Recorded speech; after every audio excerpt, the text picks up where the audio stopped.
Ok, ahí está. Bueno, Dios les bendiga, qué lindo verlos acá en esta mañana, qué privilegio que tenemos. Es un privilegio realmente que nosotros podamos juntos compartir y estudiar juntos la palabra de Dios. También quiero dar un saludo a aquellos que nos están viendo a través de Zoom y también a aquellos que después, posteriormente, van a ver esta enseñanza a través de YouTube. ¿Por qué no me permiten orar y vamos a orar y dar comienzo?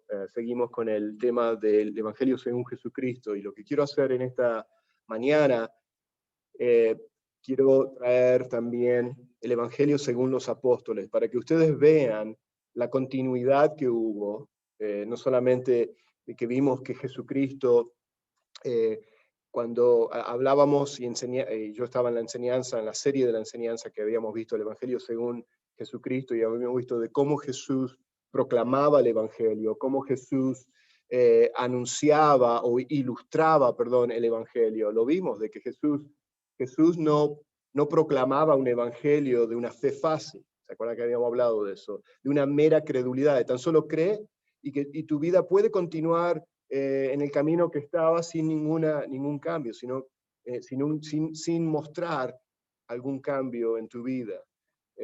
Vimos que el Evangelio según Jesucristo era un Evangelio que nos mostraba de que no solo la fe, o sea, debemos de creer en Jesucristo como el Señor y Salvador de nuestras vidas, pero ¿qué significa eso? ¿Qué produce eso en tu vida y en mi vida cuando ponemos nuestra fe en Jesucristo? Y como ya lo vimos, Jesús siempre demandaba de que las vidas de aquellos que decían que eran seguidores de Cristo, que lo demostrasen, ¿no es cierto?, a través de su obediencia. Y no quiere decir que acá estamos hablando de un evangelio de obras, o sea, porque sabemos que el evangelio, la salvación, perdón, de obras, sino que la salvación es por fe solamente, es por la gracia de Dios, regalo de Dios, por la fe, por medio de la fe solamente, en Cristo solamente.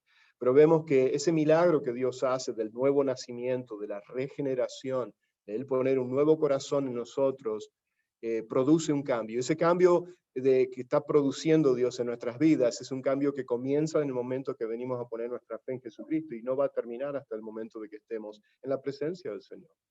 O sea que vemos que estamos, como les dijimos, fuimos salvos, estamos siendo salvos y seremos salvos. O sea, está hablando de pasado, presente y futuro. O sea, en el presente Dios está cambiándonos, renovándonos, transformándonos cada día a la imagen de Cristo.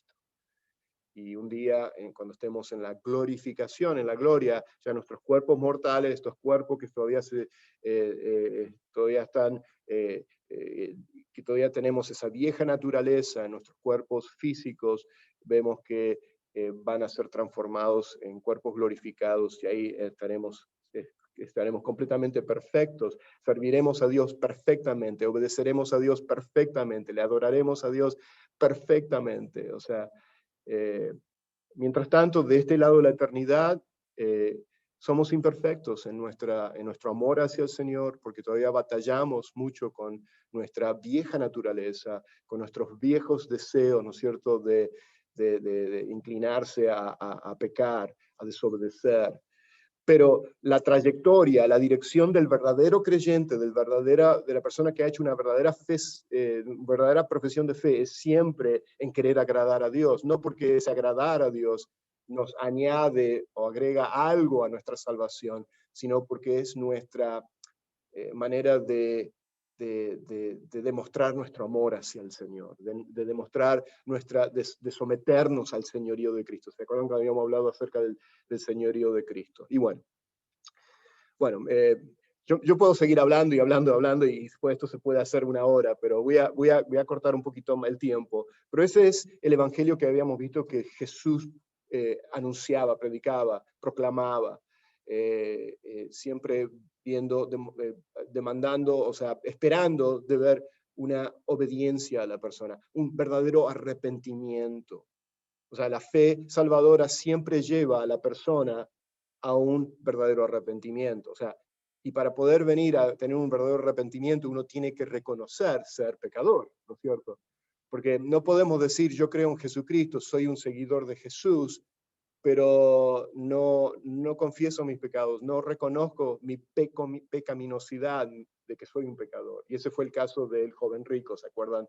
Cuando habíamos visto en esa enseñanza. Y me gusta siempre usar ese ejemplo porque es el ejemplo ideal, perfecto de hoy en día, de cómo muchos buscan a Jesús, o buscan la salvación, o buscan el tener vida eterna, como fue el joven rico, pero nunca realmente se han entregado sus vidas a Él en una sumisión, una entrega total. Y como vimos, hay un costo de ser un discípulo de Cristo, de ser un seguidor de Cristo. Y debemos de contar, de realmente ver ese costo. Y ese costo es de que debemos de negarnos a sí mismos. Hay una constante batalla que nosotros tenemos con nuestra vieja naturaleza y de negarnos a no hacer mi propia voluntad, sino a someterme a la voluntad de Dios, de agradar a Dios, de amarle a Él, de tomar mi cruz, dice, cada día y de seguirle a Él. Bueno, y ahora, continuando en esta serie, ya estamos terminando la serie, pero quiero terminarla con viéndolo ahora del punto de vista del Evangelio según los apóstoles, de ver, y no ver todo, pero quiero comenzar hoy con Pablo, después en la siguiente clase, no la semana que viene, porque la semana que viene no voy a estar enseñando, pero la próxima semana voy a seguir con el apóstol Pedro y también otros más, Santiago. Vamos a estar viendo de cómo ellos también proclamaban el Evangelio y vemos que hay una continuidad de que ellos no contradecían en ninguna manera lo que Jesús había enseñado, como hoy en día muchos contradicen, y esa es la razón por la cual traje esta enseñanza del Evangelio según Jesucristo, porque hoy en día se escucha por ahí algunos pastores, maestros que están enseñando de que lo único que es suficiente es de creer en Jesucristo y con eso ya tú eres salvo. Y es cierto, o sea, yo nunca he negado que eso no es cierto, pero es una mitad verdad, o sea, es mitad de la verdad. O sea, nos quedamos fuera con la otra parte de la verdad, de que esa verdadera fe salvadora, si la persona realmente ha hecho una verdadera profesión de fe, no de labios solamente, de labios para afuera, sino de realmente una verdadera fe salvadora, como lo hemos definido, entonces vemos que va a producir un cambio en esa persona, produce un cambio de vida, porque esa es nuestra misión, ¿no es cierto? ¿Cuál es la misión de Sugar Creek? Llamar y guiar a todas las personas a un cambio de vida. ¿En quién? En Cristo. O sea que cambio de vida es un cambio de vida. Ahora, no significa que todos somos perfectos y todos ya estamos sirviendo a Dios perfectamente. No. Estamos hablando de que Dios progresivamente, o sea, en la santificación, Dios va perfeccionándonos en ese sentido de ese cambio, pero hay un cambio. No permanecemos igual. Y bueno, lo que quería entonces mencionarles en esta mañana, vamos a seguir con este estudio, vamos a ver cómo Pablo predicaba el Evangelio según Jesucristo, vamos a ver que lo mismo que Jesús proclamaba y esperaba de ver de aquellos que decían ser seguidores, de aquellos que decían ser sus discípulos, lo que Jesús esperaba de que realmente se sometiesen a Él, de que no solamente digan, ah, yo creo en Jesús, pero no te voy a seguir, o sea, no te voy a obedecer, no voy a... sino que vemos que también acá era lo mismo que Pablo esperaba de ver de aquellos que eran creyentes, aquellos que eran seguidores de Cristo, de que iban a seguirlo. Hoy les decía al principio de la clase, antes de que empecé a grabar, les decía que esta semana se recordaba el martirio de el obispo o pastor Policarpo. Policarpo en el año 155 de nuestra era, fue martirizado. Y lo traigo a esto en conexión a realmente ver que la verdadera fe salvadora, aquel que realmente es un seguidor de Cristo, acá vemos el ejemplo perfecto de lo que es tomar tu cruz. Y en el caso de Policarpo fue su martirio. Y en el caso de Policarpo, perdón, ahí se está conectando Nancy. En el caso de Policarpo fue de que a él le pidieron que renunciase a Jesucristo y que él declarara que el César era el Señor y no Cristo era Señor. Y estas son las palabras que después, no lo tengo en la pantalla ahí, pero yo lo tengo aquí. Él dijo así, Policarpo, cuando él estaba siendo a punto de ser martirizado, lo iban a llevar a la hoguera, o sea, lo quemaron vivo. Él dijo estas últimas palabras antes de ir a la hoguera. Él dijo, durante 86 años he sido su siervo, hablando de Jesucristo, y no me ha hecho mal alguno. ¿Cómo puedo ahora blasfemar de mi rey que me ha salvado? Y con eso, Policarpo fue llevado a la hoguera y fue así martirizado.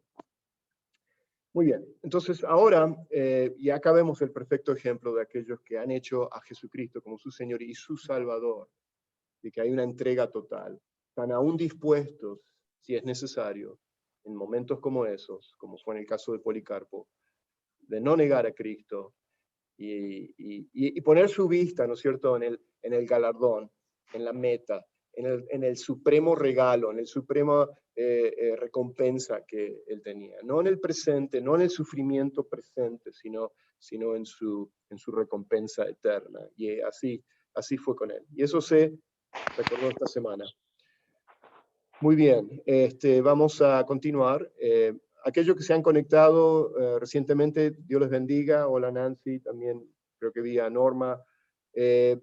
Dios les bendiga, los saludo y yo ya comencé la grabación y si pueden poner su audio en mute y después nos saludamos, terminamos de saludar al final de la clase. ¿Ok? Gracias. Muy bien. Entonces, vamos a continuar con este estudio del Evangelio según Jesucristo. Acá lo que vamos a ver varios pasajes de la Biblia. Quiero que vamos a reflexionar en varios de ellos, viendo lo que Pablo enseñaba a la iglesia a través de sus epístolas, a través de sus cartas. Y acá lo que vemos que el apóstol Pablo fue el paladín, digamos, el héroe de la gran doctrina de la justificación por fe.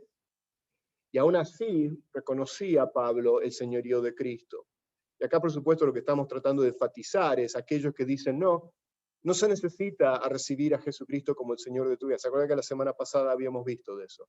Que hay algunos que dicen, basta suficientemente con decir que Jesucristo es tu Salvador y ya, y no que Él sea el Señor de tu vida. Y yo les decía, esas dos cosas van mano a mano. O sea, no podemos separar a Jesús como el Señor de tu vida, perdón, como el Salvador y separarlo, decir, bueno, yo lo reconozco como mi Salvador, pero esto de que Él sea el Señor de mi vida, el amo de mi vida, de que yo me someta a Él, no es necesario para ser salvo.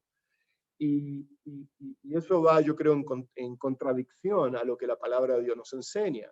Aunque yo entiendo de que no siempre vamos a someternos, ¿no es cierto?, en obediencia al Señor, pero, o sea, nuestro deseo, nuestra pasión, la dirección del verdadero creyente es siempre de someternos a aquel que estamos siguiendo. O sea, si Él es el Rey de Reyes, el Señor de Señores, que es súbdito del Rey, mostrando su lealtad al reino y al Rey, dice, no, yo no me voy a someter. O sea, y vemos que aunque Pablo era el paladín, era quien enfatizó, ¿no es cierto?, y nos enseñó la justificación por fe. ¿Y qué es la justificación por fe? La enseñanza de la justificación por fe es que es lo que nos separa, lo que separa el cristianismo. Yo quiero que entiendan bien esto. Cuando hablamos de la justificación por fe, fue lo que separó, ¿no es cierto?, a los cristianos durante lo que fue la Reforma con la Iglesia Católica, donde Martín Lutero, por la enseñanza de Pablo en Romanos, él vio de que la salvación no era un asunto de obras o un sistema de obras, de yo buscar de alguna manera yo añadir algo a mi salvación, sino que se dio cuenta que la justificación por fe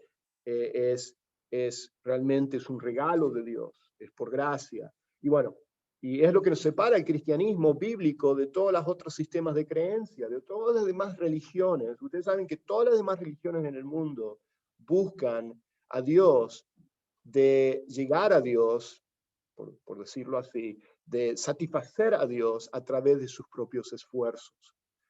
A diferencia del cristianismo bíblico, de que es Dios quien viene a buscarnos a nosotros, Él vino a buscar y salvar a aquellos que estaban perdidos. quien tomó la iniciativa de enviar a su Hijo amado Jesucristo y salvarnos. La diferencia es de que no es yo por mis esfuerzos, sino es por lo que Cristo hizo por nosotros. Y por supuesto, no es yo labrando mi camino hacia Dios, sino que fue Dios quien trajo el camino al Padre a través de su Hijo amado Jesucristo, cuando Él dijo, yo soy el camino, la verdad y la vida. Nadie puede ir al Padre, o venir al Padre, si no es por medio de Él. Entonces, vemos exactamente lo opuesto, y ese es el cristianismo bíblico, de la justificación por la fe. Ahora, bien, o sea, la justificación o justificación, la palabra en sí significa pronunciando o tratando como alguien que es justo, o sea, como que si alguien nunca ha pecado. Y más que eso también es de que se nos dio a nuestro favor en la justificación, se nos dio a nuestro favor, no por medio de mi propia justicia, sino la justicia de Cristo. Y Él vivió la vida perfecta que tú y yo nunca íbamos a vivir. Y el señorío de Cristo nos enseña que una verdadera profesión de fe, como ya habíamos dicho, va a ser siempre respaldada, siempre va a producir, ¿no es cierto?, una obediencia a las instrucciones del Señor, un deseo de caminar, ¿no es cierto?, a seguirlo a Él. Entonces acá lo que vemos, que aunque Pablo sí enseñó la salvación por fe, y algunos solamente se agarran de eso y dicen, sí, solamente por fe, pero esa fe, hay que expandir la definición de creer, de fe. El hecho de decir, yo creo por fe en Jesucristo y es todo lo que necesito, es cierto. O sea, el creer en Jesucristo, pero el creer tiene también un significado, porque creer no solamente meramente estar de acuerdo o yo de decir, ok, yo creo en ti, pero es también de confiar. O sea, va mano a mano. La fe es no solamente creer, pero es también confiar, es someterme. O sea, eso es lo que lleva esa palabra. ¿Okay? Muy bien. Entonces vemos que para Pablo la fe no era una cualidad inactiva que podía dejar de dar fruto de justicia. O sea, no es algo que es inactivo, no es algo que no produce nada. Porque como bien también nos dice Santiago, que tú dices que tú crees, pero los demonios también creen y tiemblan. O sea, ellos creen. O sea, fíjense, es tremendo, es irónico también. Estoy yendo a través de toda la Biblia, mi resolución de cada año de ir y estar leyendo, de ir a través de toda la palabra de Dios, comenzando desde Génesis hasta Apocalipsis. Y les recomiendo que también lo hagan como disciplina, o sea, de que no tanto de manera de estudio yo lo hago, sino de dar lectura, y a veces me paro porque siempre estoy tentado a profundizar más, decir, ¿qué es lo que está diciendo acá el Señor? Y a veces marco y después regreso a ese pasaje que tal vez estoy leyendo, sí, pero en mi lectura estaba leyendo, ya terminé el Evangelio de San Mateo, y es irónico de ver de que los demonios, cuando Jesús se encontraba con un endemoniado, lo reconocían a él como el Hijo de Dios. Y aún al punto que los tenías que callar, ¿no es cierto? Les decía, los hacía callar. Pero los fariseos, que eran los religiosos, que supuestamente conocían la palabra de Dios, supuestamente conocían las promesas de Dios, fueron los que no creyeron. Y se dan cuenta de la diferencia acá. Los demonios creían de que Jesús era el Hijo de Dios, el Salvador, pero ellos nunca lo aceptaron, ¿no es cierto?, como Salvador, o sea, pero sabían quién él era, lo reconocían. Entonces nos damos cuenta ahí que no es meramente el hecho de creer o de afirmar algo, ¿no es cierto? Pero ese creer, que la palabra de Dios nos dice que para ser salvos debemos de creer y poner nuestra fe en Jesucristo, también está diciendo algo más, ¿no es cierto?, que un mero afirmar. No está diciendo, si realmente crees, estás sometiéndote a Él. Estás realmente queriendo obedecerle. Sí. Muchas personas creen en el personaje histórico. Uh-huh. ¿Cierto? ¿Tú crees en Jesús que murió por ti? Sí, yo creo porque lo he leído.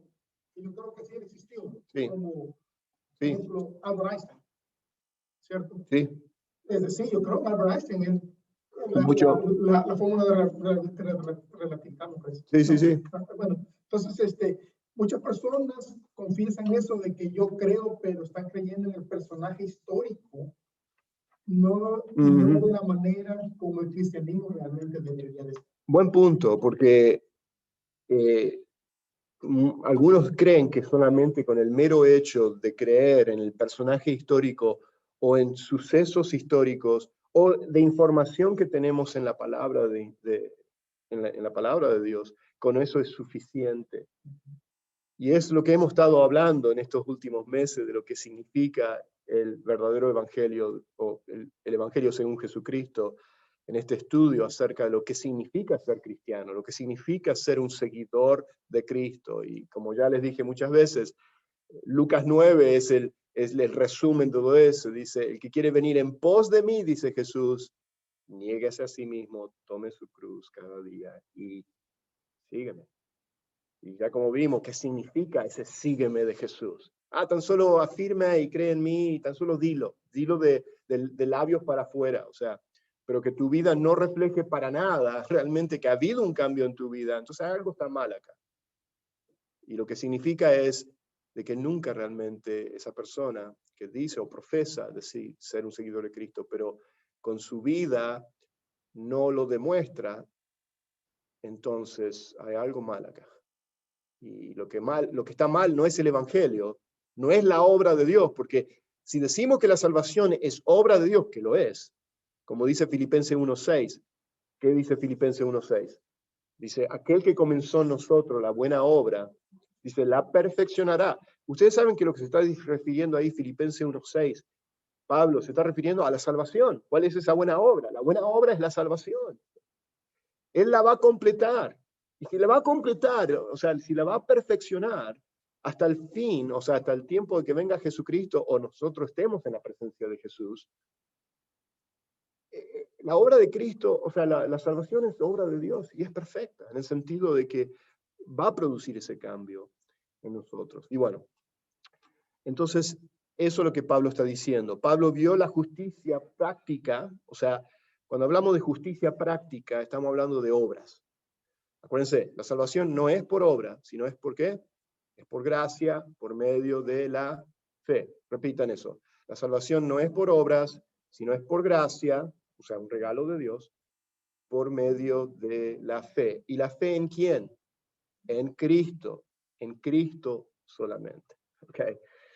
O sea, bueno, ese es el resumen del Evangelio, ese es el resumen de la salvación. Pero acá, cuando hablamos de justicia práctica, o sea, estamos hablando de obras, y, o sea, que Pablo vio la justicia práctica como el resultado necesario e inevitable de la verdadera fe. O sea, Pablo, al igual como Santiago, ve que tiene que haber esa fe que nosotros ponemos en Jesucristo, de seguirle a Él, de haber experimentado el nuevo nacimiento, tiene que producir una justicia práctica, o sea, de obras en nuestras vidas. ¿Ok? ¿Qué más vemos acá? Ok, lo vemos acá primeramente que nos habla acerca de estar muertos al pecado y vivos para Dios. Ahora vamos a ver un pasaje de la Biblia en Romanos 6, 1 y 2. Lo pueden buscar en sus Biblias, lo voy a tener acá en la pantalla. Pero la fe que salva, descrita por el apóstol Pablo, es una fuerza dinámica que produce, ¿qué? Inevitablemente justicia práctica. O sea, vemos que es una fuerza dinámica, y esa fuerza dinámica que estamos hablando acá no es una fuerza abstracta, sino que estamos hablando del Espíritu Santo de Dios, la obra que hace la obra del Espíritu Santo en nuestras vidas de santificarnos. Ustedes saben que la obra que tiene el Espíritu Santo, la función que el Espíritu Santo tiene en nuestras vidas ahora, como ese segundo consolador que Jesús iba a enviar cuando Él estaba allá a punto de irse antes de la pasión y después de la pasión, cuando Él les dice a sus discípulos que se queden ahí en Jerusalén hasta que venga el Espíritu Santo sobre ellos.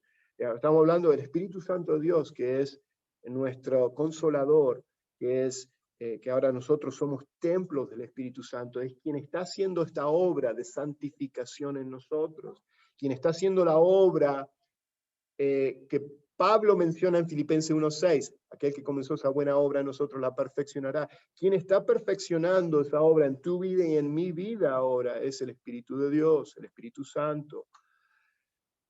Y por eso que Pablo habla de esta fuerza dinámica que produce inevitablemente justicia práctica. Nuevamente, ¿qué significa justicia práctica? Estamos hablando de buenas obras. O sea, que nuestras vidas están produciendo buen fruto. Es como el buen árbol produce buenas frutas. ¿Okay? Si el árbol se apesta con ciertas pestes, ¿no es cierto? Yo me acuerdo que en Argentina teníamos árboles frutales en el jardín, teníamos un jardín bien grande en la parte de atrás de la casa. Teníamos árboles de todos tipos, limones, naranjas, y una higuera, hasta teníamos un nogal de nueces, un árbol de nueces. Teníamos de todo, ciruelas. Y me acuerdo que uno de los árboles, el árbol de la higuera, le vino una peste. Algunos esos bichitos, esos insectos que...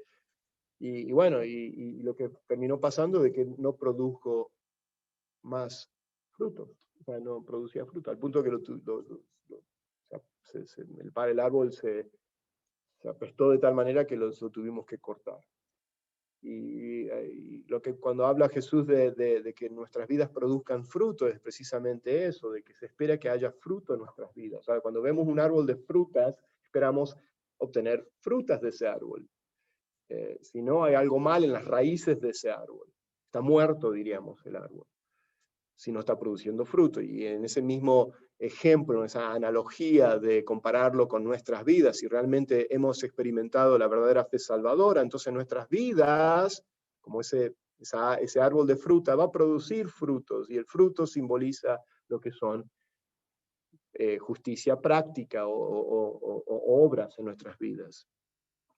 Bueno, Pablo no acepta una fe muerta que elimine las obras. Romanos 6, 1 y 2, acá lo tenemos. Pablo dice lo siguiente, dice, ¿qué concluiremos? ¿Vamos a persistir en el pecado para que la gracia abunde? Porque muchos decían, bueno, somos salvos por gracia, ya Jesús perdonó mis pecados, ya está, ¿no es cierto? Entonces, ¿puedo seguir pecando y vivir mi vida como se me antoja? Total, estoy bajo la gracia de Dios. Y Pablo acá está respondiendo a esa pregunta o a esa falsa enseñanza, y lo dice enfáticamente. Él dice, de ninguna manera, el signo de admiración está en la Biblia, de ninguna manera.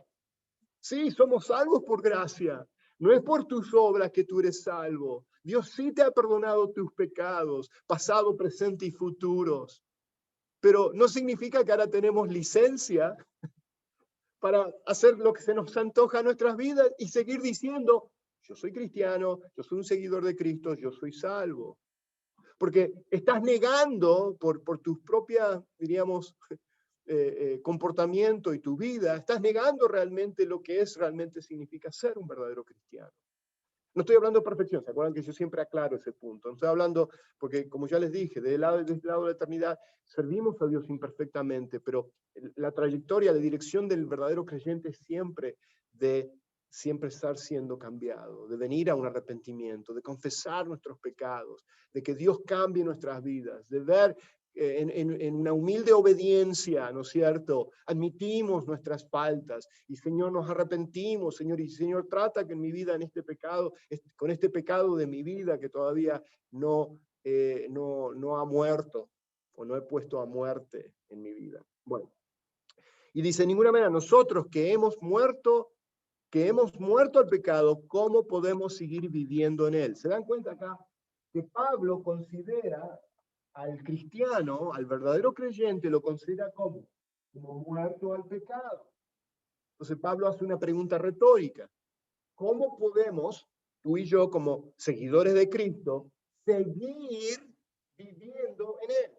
Viviendo en el pecado. Entonces acá hay una aclaración. No quiere decir que como creyente nosotros ya nunca más pecamos. Porque como ya les dije muchas veces, seguimos pecando en pensamientos, en intenciones, en motivación en nuestro corazón, aún en acciones. Y por eso primera de Juan 1:9 nos dice, si confesamos nuestros pecados, Él es fiel y justo a perdonar nuestros pecados y limpiarnos de toda iniquidad. O sea, como creyentes debemos de confesar nuestros pecados, no para que volver a ser salvos, sino porque es una evidencia, número uno, de que somos salvos y de que el Espíritu Santo de Dios trae convicción a nuestros pecados y los confesamos para volver a tener comunión con el Señor, intimidad con el Señor. Entonces, eso es lo que acá está Pablo hablando de muerte. Esto no significa que el pecado está muerto en mí, en otras palabras, no significa que he llegado al sitio donde ya no puedo pecar más. ¿Okay? Acá eso no es lo que Pablo está diciendo acá, que todo creyente ya no pueden pecar más. Porque algunos por ahí están enseñando eso. Yo me acuerdo, me he encontrado con personas que antes yo conocía de otras iglesias y me decían, nosotros ya no pecamos más porque estamos bajo la gracia. Y yo digo, wow, momento. ¿Cómo que no? En este mismo momento estás pecando. ¿Y por qué? Porque estás mintiendo. Porque estás en el error. ¿Cómo es eso de que ya? No. Entonces cuando tú mientes o cuando tú haces algo indebido, ¿qué es lo que estás haciendo? No, ya ese pecado está cubierto bajo la gracia de Dios. No, sí, yo sé que nuestros pecados pasados, presentes y futuros están perdonados ya, pero eso no significa que ya no estás pecando más. Es imposible que tu estilo de vida continúe sin un cambio. Lo que acá está diciendo de que hemos muerto, que hemos muerto, lo que Pablo está diciendo acá es de que tu testimonio, que tu vida ya es imposible que tú continúes en este caminar como un seguidor de Cristo,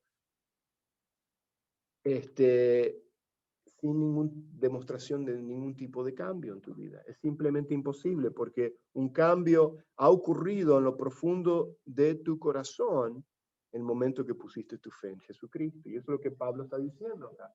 ¿Cómo podemos seguir viviendo en él? Y acá acuérdense que es vivir en él, en ese pecado. O sea, de que sea un patrón, de que sea una continuidad en tu vida de estar en ese pecado. No quiere decir que nunca vamos a pecar o que no podemos pecar.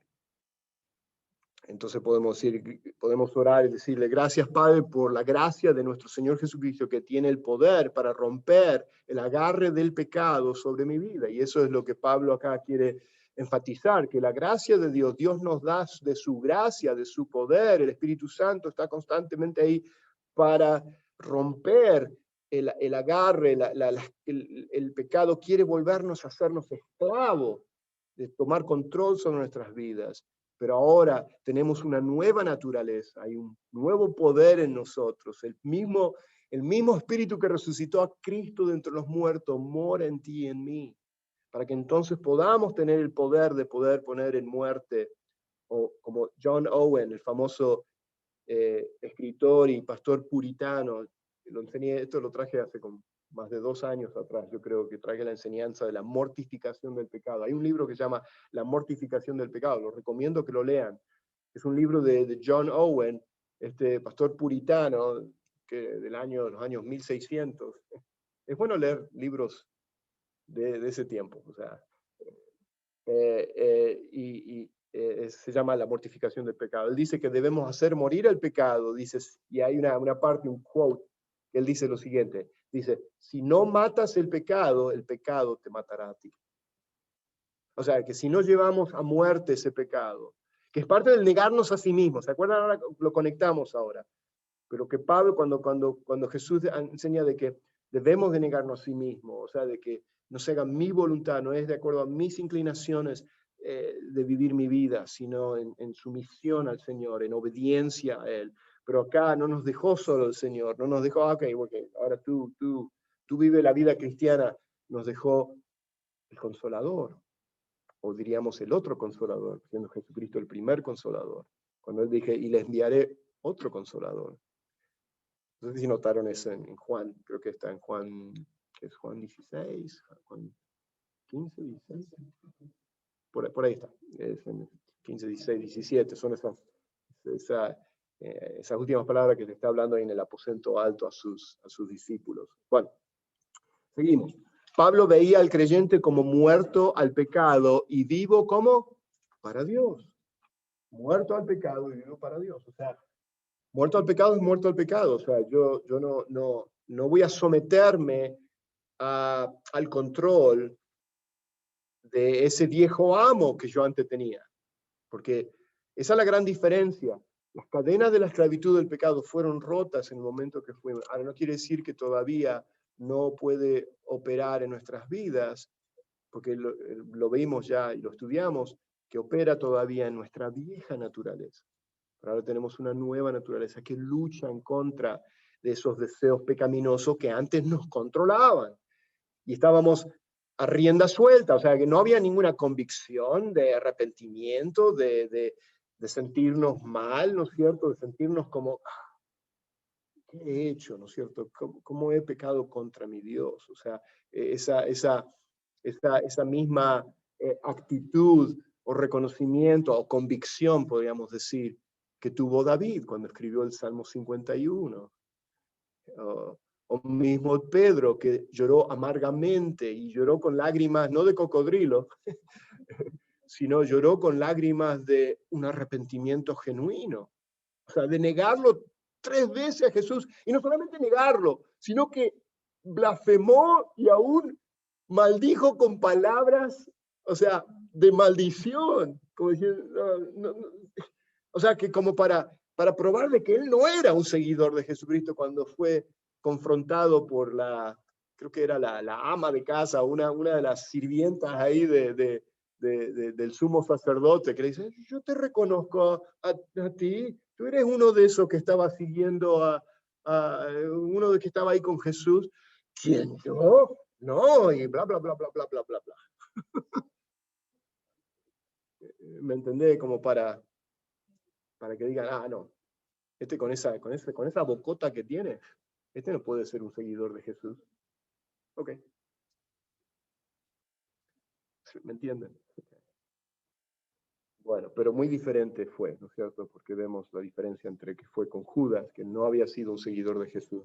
Aparentemente creíamos que era, como la palabra vimos, muchos me dirán en ese tiempo que, Señor, Señor.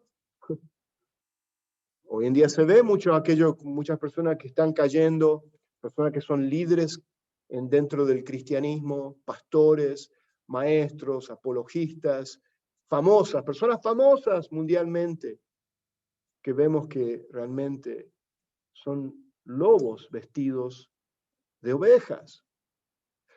Y que eso es la realidad. Jesús mismo nos dijo, no se van a ver como lobos. Ahí hay un lobo, no. Lo vamos a ver como ovejas. Van a hablar como ovejas, se van a vestir como ovejas, van a actuar como ovejas, van a decir todas las palabras adecuadas para que tú creas que son ovejas del redil de Jesús, que son cristianos. Pero por sus frutos los conoceréis. Hace poco ha habido un escándalo tremendo de un famoso apologista cristiano, entre comillas, el cual yo seguía también mucho, yo veía mucho de sus videos y sus enseñanzas. Hasta tengo varios de sus libros, tengo un libro de él. Y no estoy diciendo lo que él escribió está mal, o sea, lo que él escribió es verdad, o sea, como lo digo, es oveja y habla todo exactamente, pero después salió a la luz. Él ya falleció hace poco, falleció el año pasado. Y se descubrió que, bueno, pecados horrendos, o sea, como un constante comportamiento en años de abusar, de violar a mujeres, o sea, y uno dice, ¿cómo puede ser eso? ¿Cómo? O sea, a mí, usando el término, me shock, Span English, realmente me sacudió. Me sacudió, no sacudió mi fe, porque mi fe no está puesta en ningún hombre, en ninguna persona. Mi fe está puesta en Cristo. Él es mi héroe. Pero tenemos ciertas personas a las cuales admiramos, o sea, personas que son líderes de iglesia, pastores, maestros, y es una decepción, o sea, primeramente me decepcionó tanto, pero a la vez también me enojó mucho.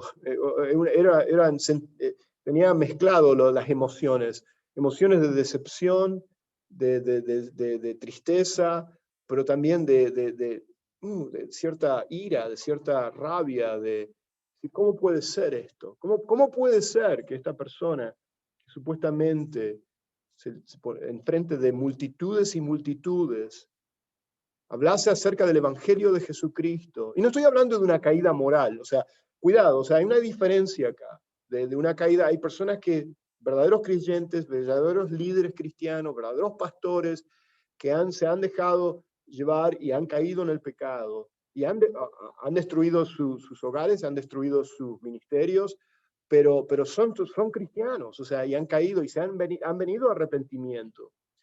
Y bueno, no estoy hablando de eso, estoy hablando de un patrón de décadas. Estoy hablando de que se ha descubierto y que ha salido a la luz acerca de este ministerio, bueno, de esta persona. Bueno, no voy a agregar más, pero a lo que quiero llegar es eso, o sea, de que hay aquellos que son verdaderos lobos vestidos de ovejas. Bueno, acá vemos que nos habla que somos libres del pecado. Pablo veía a todos los creyentes como esencialmente obedientes, no libres del pecado o sin pecado, sino libres de la tiranía del pecado. Ahí está lo que quería aclarar. De la esclavitud del pecado.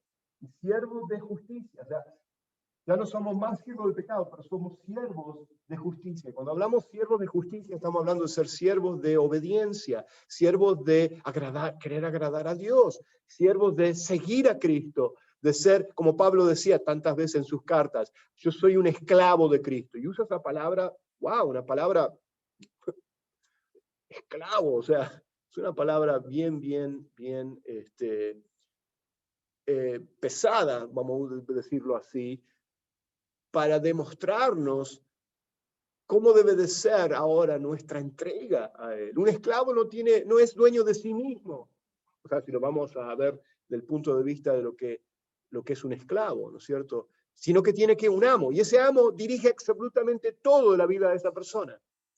Cuando come, qué es lo que tiene que hacer, aún de su propia familia, porque en la antigüedad, aquellos que eran esclavos, si se casaban dentro de la esclavitud y tenían hijos, el amo era dueño de sus hijos.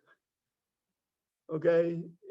Y entonces vemos de que uno ya no es más, y llevándolo al punto de vista, o sea, la gran diferencia acá es que no tenemos un amo que es un tirano, sino que tenemos un amo que es amoroso, un amo que nos ama con un amor eterno, un amor que demostró ese amor a través de él, sufrir el sufrimiento que tú y yo teníamos que haber sufrido, de estar eternamente separados de Dios por nuestros pecados. Él lo sufrió en la cruz para que entonces nosotros podamos tener una relación con el Padre, de ser reconciliados con el Padre. Y bueno, y vemos que ahora somos siervos de justicia. Romanos 6:17, ahí lo tengo en la pantalla, si lo quieren. Continuando en Romanos 6, versículos 17 y 18, dice, pero, me gusta como Pablo siempre usa el pero gracias a Dios, o sea, después de que él habla acerca de que cuando él habla acerca de que no debemos de pecar, o sea, de que no usemos la gracia como pretexto, ¿no es cierto? De que estamos bajo la gracia de Dios, como pretexto de caer en el pecado, de seguir en el pecado, o vivir en el pecado. Pero dice, pero gracias a Dios que aunque antes eran esclavos del pecado, ¿se dan cuenta como Pablo acá hace una diferencia? Como Jesús lo dijo, éramos antes esclavos del pecado, ya se han sometido, me gusta esta palabra que Pablo usa, se han sometido de corazón a la enseñanza de que les fue transmitida, o sea, del Evangelio, la enseñanza de Cristo. En efecto, habiendo sido liberados del pecado, ahora son ustedes esclavos de la justicia. ¿Qué ven acá? ¿Ven una fe fácil ustedes, lo que Pablo está diciendo? ¿Ven una simple, creen en Jesucristo y ya está, tu vida, no importa que tu vida cambie o no cambie, no es necesario, tú eres salvo por gracia, sí, media verdad, es verdad, Pero acá le está diciendo de que antes éramos esclavos. Hablo de una vieja vida, de un pasado, ya se han sometido de corazón a la enseñanza. O sea que vemos que la verdadera fe salvadora produce un sometimiento de creer, de someternos a la enseñanza. Porque es lo único que puede producir un cambio de vida. Creemos que va a venir automático en nuestras vidas. O sea, el Espíritu Santo de Dios es que nos lleva a caminar en obediencia, pero nuestra responsabilidad es de disciplinarnos a estar en la palabra de Dios, de permitir que la palabra de Dios renueve nuestro entendimiento, de que cambie nuestras vidas, de que traiga convicción a nuestra conciencia. Porque ¿cómo nuestra conciencia puede ser instruida si no estamos en la palabra de Dios? Dios nos dio una conciencia, ¿okay?, para que entonces sepamos lo que es bueno y malo, ¿no es cierto? Todo el mundo tiene una conciencia. La diferencia de que aquellos que no son seguidores de Cristo,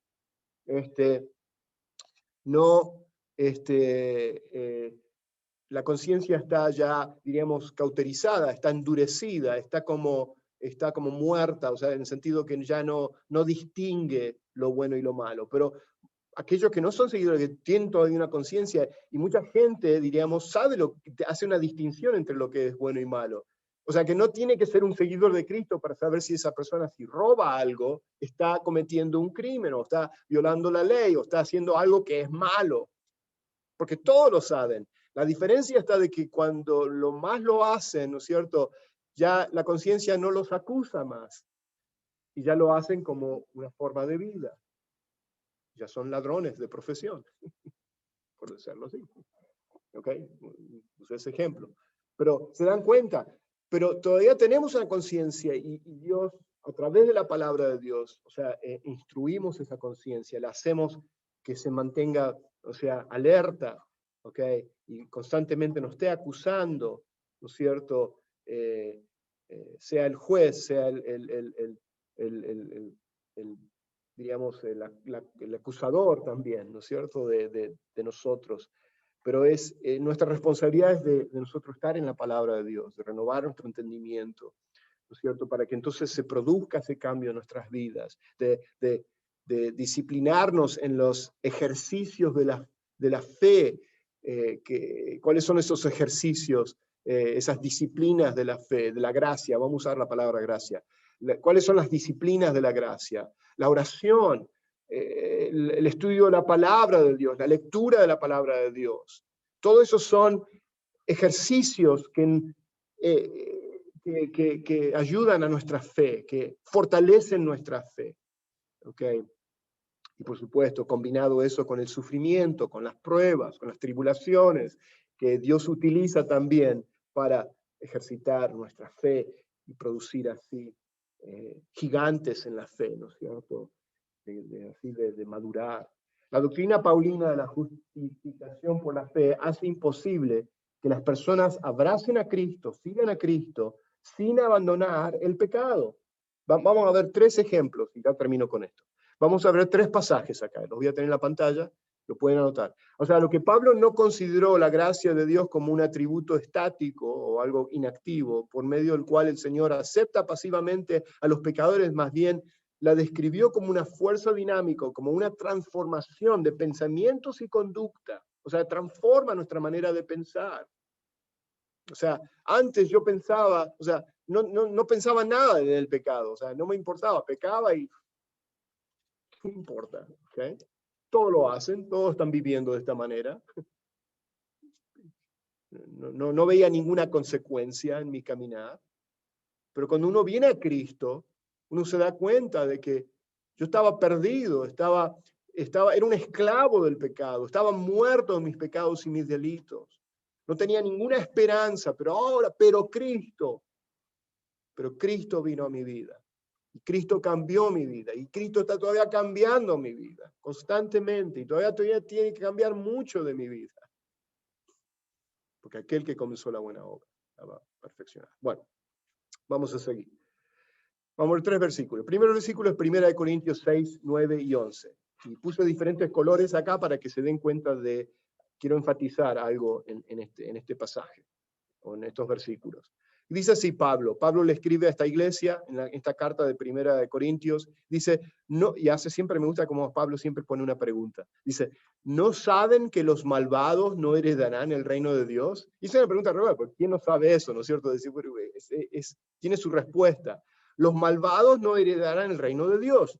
No se dejen engañar. Le está hablando a la iglesia. Ni los fornicarios, ni los idólatras, ni los adúlteros, ni los sodomitas, ni los pervertidos sexuales, ni los ladrones, ni los avaros, ni los borrachos, ni los calumniadores, ni los estafadores heredarán el reino de Dios. Ahora, ¿por qué Pablo le está diciendo esto a la iglesia?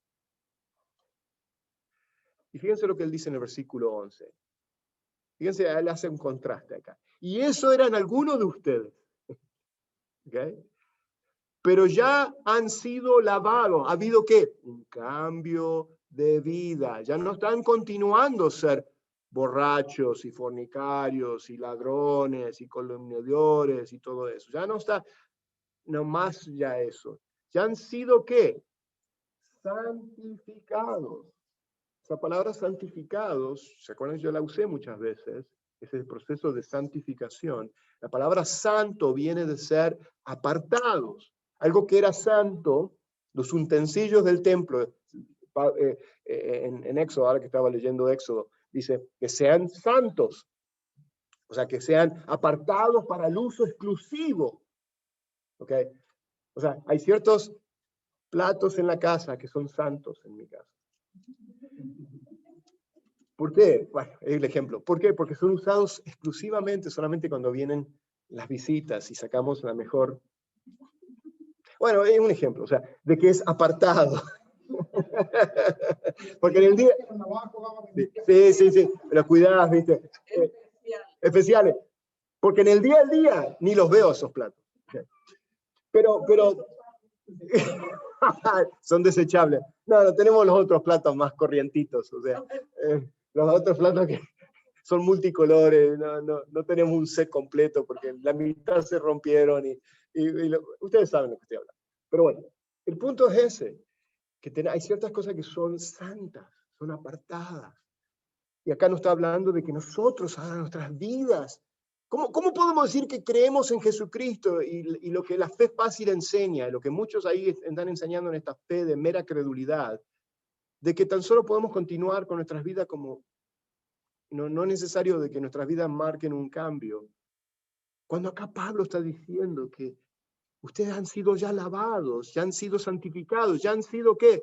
Justificados en el nombre del Señor Jesucristo y por el Espíritu de nuestro Dios. O sea, está hablando por el Espíritu Santo, quien hace esa obra de santificación, de limpieza, de transformación en nuestras vidas. ¿Se dan cuenta cómo Pablo acá está trayendo el mismo evangelio según Jesucristo, como Jesús lo proclamó? Pablo continúa con esa misma enseñanza, ¿no es cierto? No hay contradicción.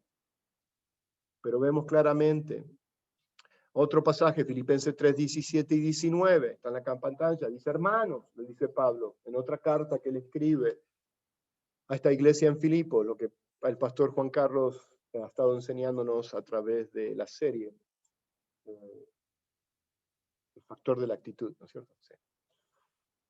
Quiero estar, si ustedes están prestando atención. Hermanos, dice, sigan todos mis ejemplos. Fíjense en lo que se comportan conforme al modelo. Fíjense, vean cómo se comportan. El comportamiento es importante para demostrar. No es ¿por qué repito esto? Porque yo sé que alguien me va a decir en YouTube que Henry está enseñando una salvación por obras. No, yo no estoy hablando.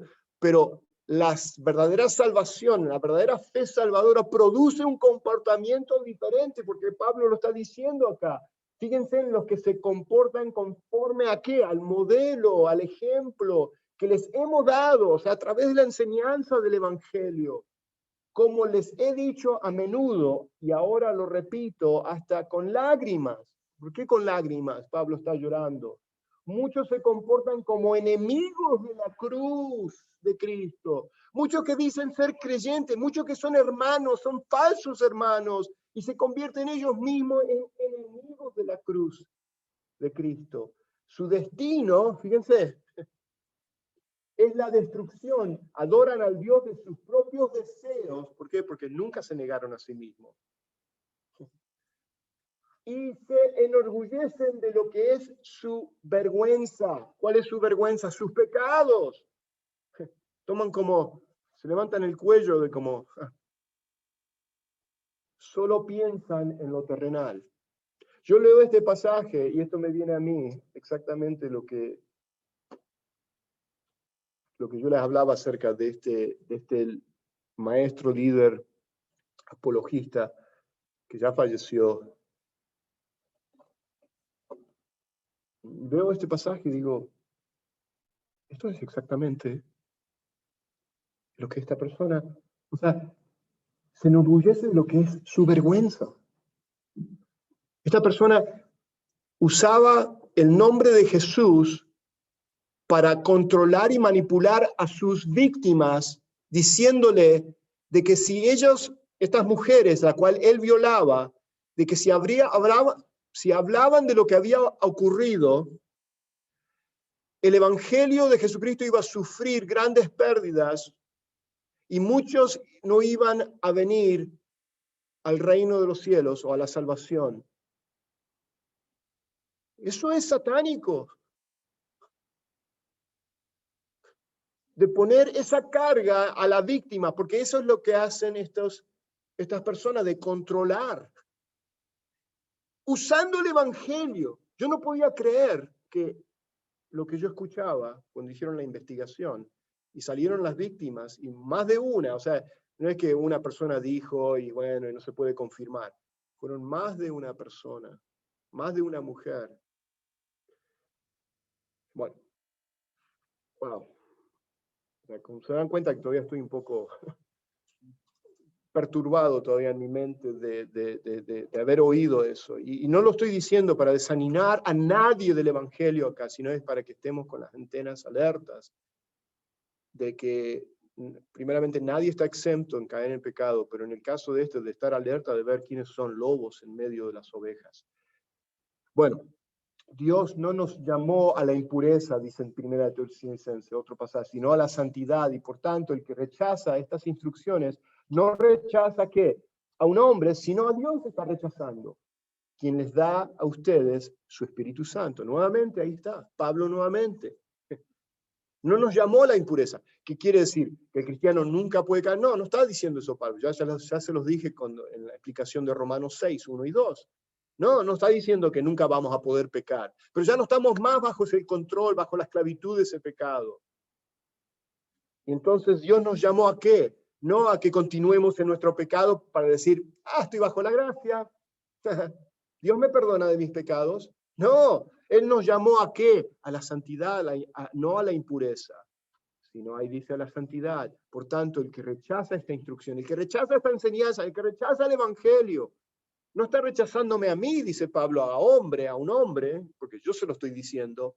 Esto fue lo que Jesús enseñó, sino a Dios. Bueno, terminando ya. Pablo enseñó que la perseverancia en la fe es evidencia de que la fe es real.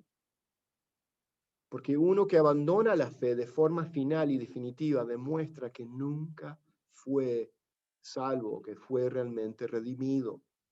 Es importante este punto.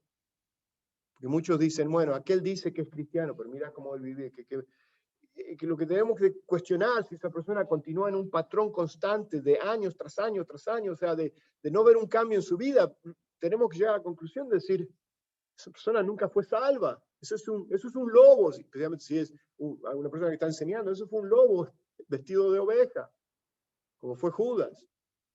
Colosenses 1:21 dice, en otro tiempo, acá nuevamente a la iglesia le dice, en otro tiempo ustedes, por su actitud y sus malas acciones, estaban ¿qué? Alejados de Dios, eran sus enemigos.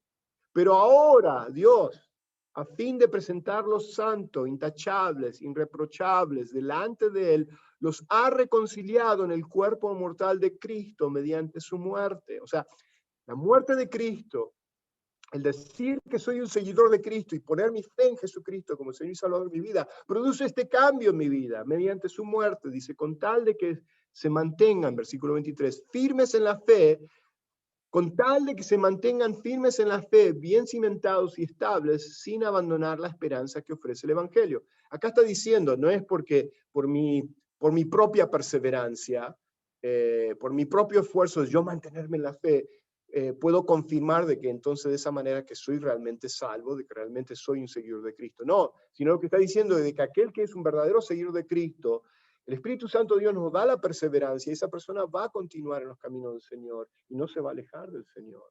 No por mi propio esfuerzo, sino porque realmente ha habido un verdadero y genuino cambio de corazón, un cambio de vida, un nuevo nacimiento, una regeneración. El Espíritu Santo de Dios mora ahora en mí. He sido sellado con la jarra del Espíritu. ¿Se dan cuenta?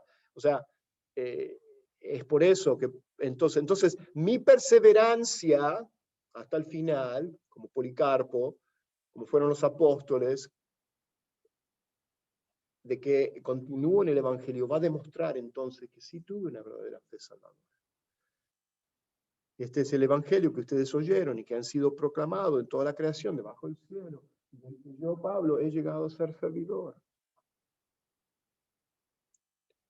Pablo consideró como incrédulos quienes se apartaban de la verdad, como Himeneo, Alejandro, Fileto. Estos son personas que supuestamente eran hermanos en Cristo. Y Pablo los expone públicamente de que estas personas no son verdaderos hermanos. ¿Ok? Y lo pueden buscar ahí, 1 Timoteo 1:20, 2 Timoteo 2:16, 19. Si ustedes leen el libro de los Hechos, ustedes van a ver nombres que primeramente supuestamente eran discípulos o estaban siguiendo a Pablo, y después, más adelante, vemos que esa persona ya no está siguiendo a Pablo, de por sí que se alejó y ya no lo siguió más. La salvación es eterna, pero estos hombres nunca fueron salvos. Su fe era fingida. Esa es la conclusión que hemos estado trayendo a través de esta serie, de esta enseñanza, de que hay una fe verdadera, salvadora, pero hay una fe de labios, una fe fácil, una fe fingida, que muchos hacen pensando con una falsa esperanza de que ellos son salvos y que ellos son cristianos.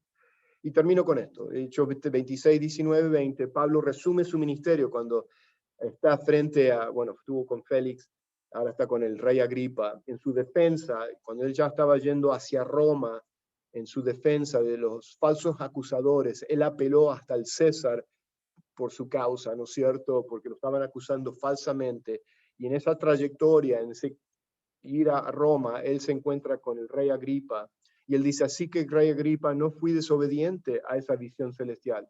Pablo, ¿qué le está diciendo? Le está diciendo la visión que él tuvo en el camino a Damasco, cuando él fue derribado, ¿no es cierto? Y se le apareció Jesucristo en el camino a Damasco. La conversión de Pablo, ¿no es cierto? Le está diciendo, no fui desobediente a la visión celestial. Al contrario, dice, comenzando con los que estaban en Damasco, siguiendo con los que estaban en Jerusalén y en toda Judea, luego con los gentiles y todos los que...